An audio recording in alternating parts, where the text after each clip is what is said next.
Hey everybody, it's Ron from Pick Dawgz, and this is Ron's Rundown. We're going to go over the MLB games scheduled for Friday, May 2nd, 2025. If you like this video, make sure to hit that thumbs up button and subscribe. Put your baseball picks in the comments section below. And if you're looking for my best bets, including my rundown best bet in MLB, you can find those at the Premium Picks tab at pickdawgz.com. There's also a link in the description. Alrighty, here we go. Here are the games for Friday, Major League Baseball. First up, the Washington Nationals taking on the Cincinnati Reds. Looks like Mitchell Parker and Hunter Green will be the starters.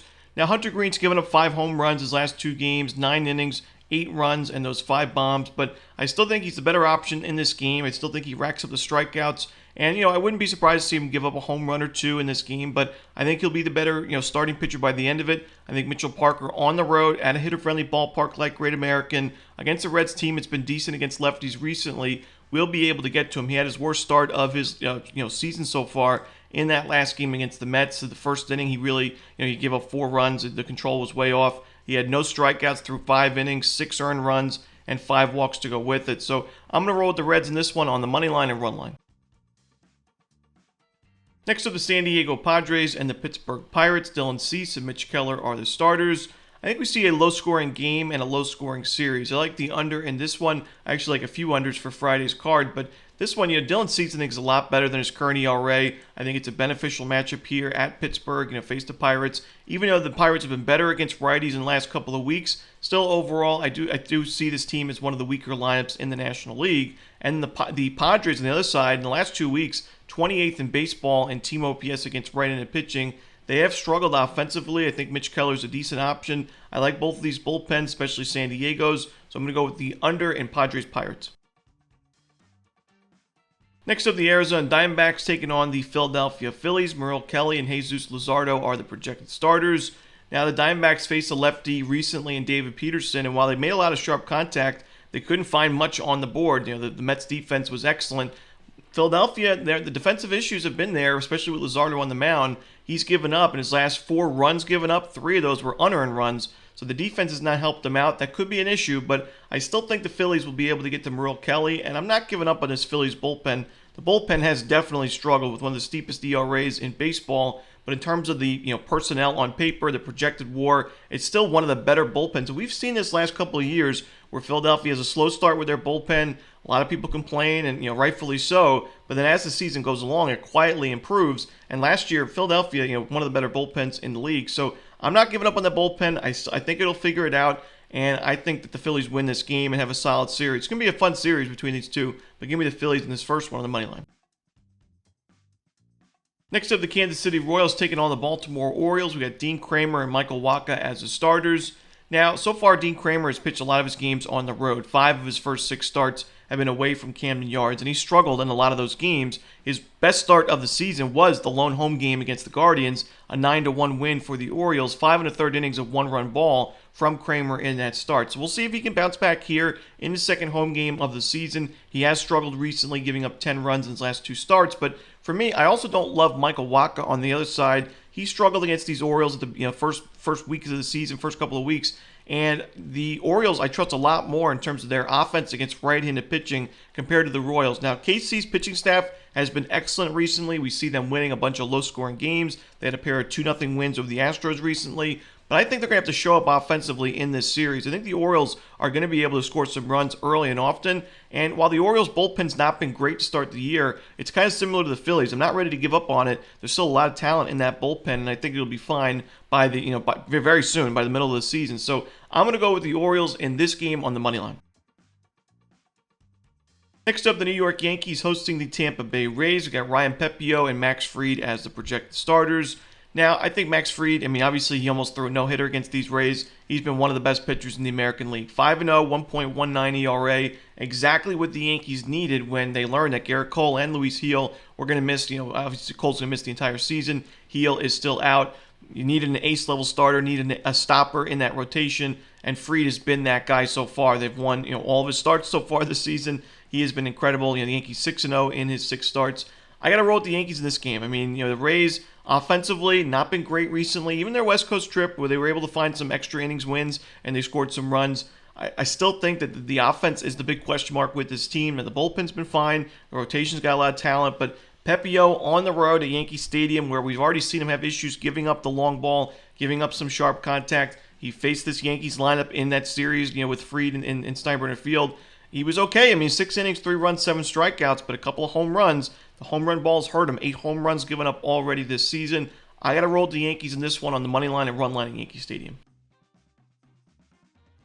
Next up, we got the Cleveland Guardians taking on the Toronto Blue Jays. Chris Bassett and Logan Allen are your starters.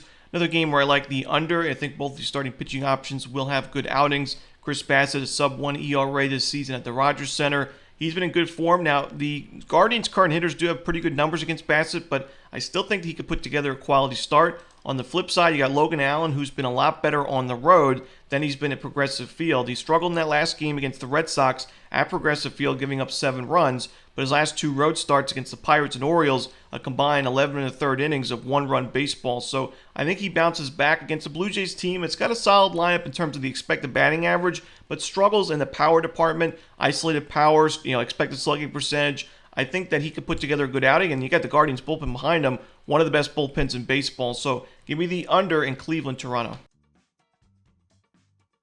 Next up, the Minnesota Twins and the Boston Red Sox. Joe Ryan and Walker Buehler are the starters.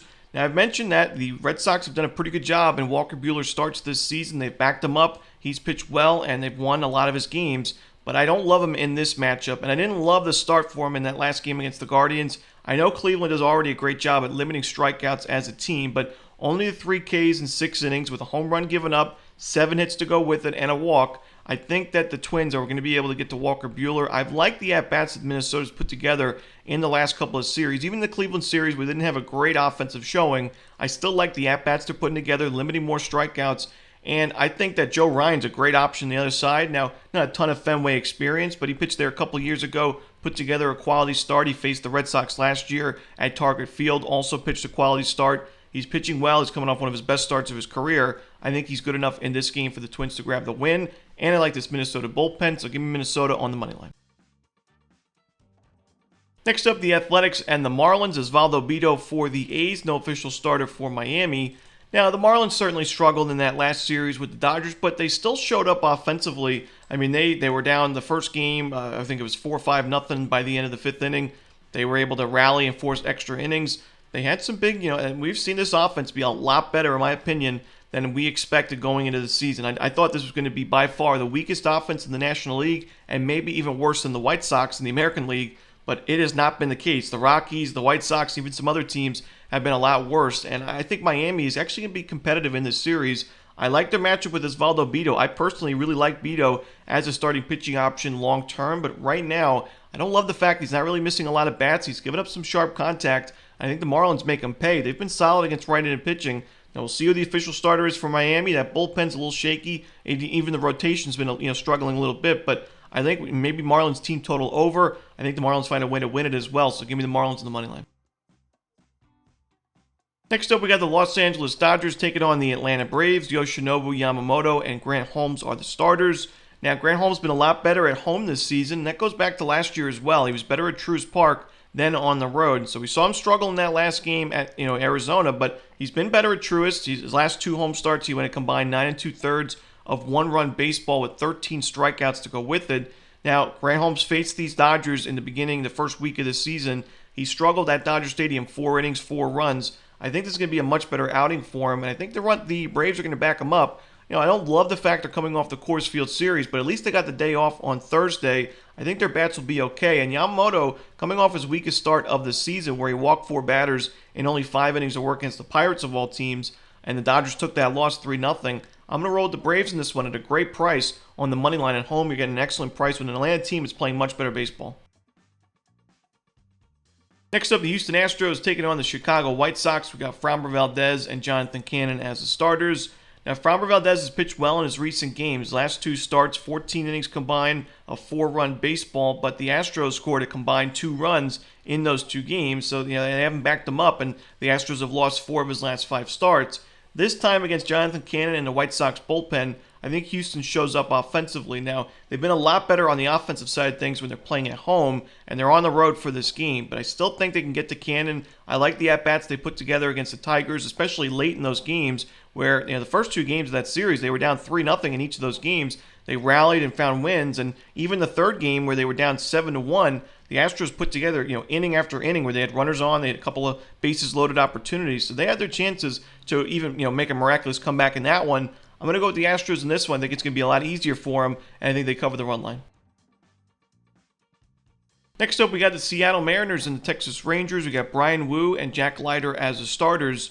Now, I mentioned with Jack Leiter's first start back from the injury that I was a little bit concerned with his control because he's already had some control issues that we saw at the major league level last year and even the minor leagues throughout his career. And in his first start back from an injury, I thought that could have been an issue, and it was. 4 walks in 3 1/3 innings against San Francisco. He didn't get crushed. He only gave up 2 runs, but it could have been a lot worse. There were some, big opportunities, especially the first inning for the Giants. This time, though, in that matchup, the Giants going into that game in the month of April, number 2 in baseball in walk percentage against right-handed pitching.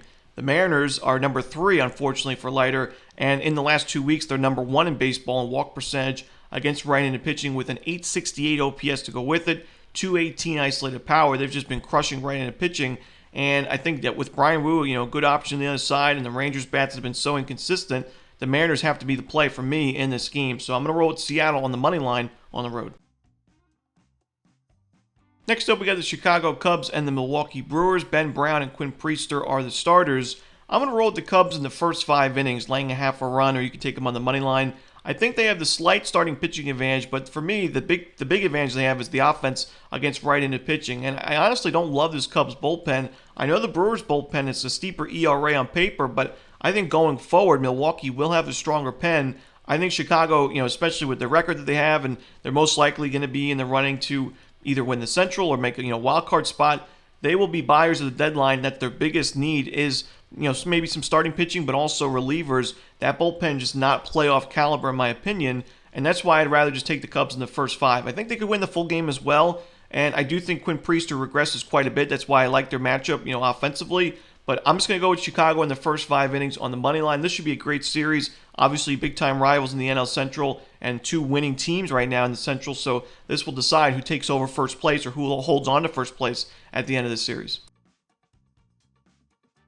Next up, we got the New York Mets taking on the St. Louis Cardinals. Sonny Gray and Clay Holmes are the starters.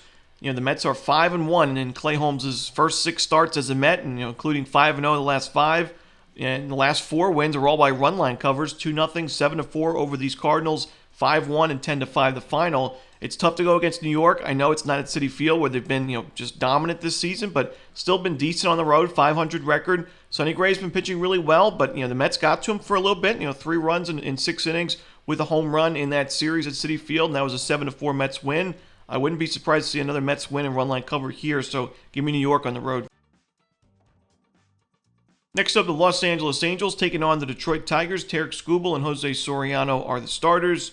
Now, right now, I just can't back Jose Soriano when he's pitching at home. He has really struggled at Angel Stadium. That was the case last year as well, and the control's been a big problem when he's been pitching at home. And you look at the last 5 starts for Soriano, the Angels are 1-4 in those games. Of those 4 losses, they also failed to cover the run line, and a couple of those were blowout losses, 5-0, 9-3. I think that, with Skubal on the other side and a struggling Angels lineup, I think it's going to be a one-sided win for Detroit in this game. So I'm going to lay the run line with Detroit on the road. Next up, we got the Colorado Rockies taking on the San Francisco Giants. Antonio Senzatella and Robbie Ray are the starters. I'm rolling with the under in this one. Chris Sale a couple of days ago had a dominant start against the Rockies at Coors Field. Even though the Rockies ended up winning that game, Sale went 7 innings, had a ton of strikeouts. And I think Robbie Ray, and while he's not Chris Sale, is still, a strikeout-dependent starter, a lefty that can miss a lot of bats. He's coming off one of his best starts of the season. 7 innings, 2 runs, 8 strikeouts. I think Robbie Ray can go 6+ innings of great baseball. And on the other side, Senzatella, not my favorite option to back very often, but on the road, he's been solid. Sub-3 ERA. The Giants lineup still not one of my favorites right now. I think their underlying numbers are really concerning. So I think we see a low-scoring game at Oracle Park. Give me the under and Giants Rockies. And that's it. Those are the games for Friday in baseball. Hope you enjoyed this video. Again, if you're looking for my best bets, you can find those at Pick Dawgz Premium, and there is a link in the description. As always, it's Romanelli. Good luck.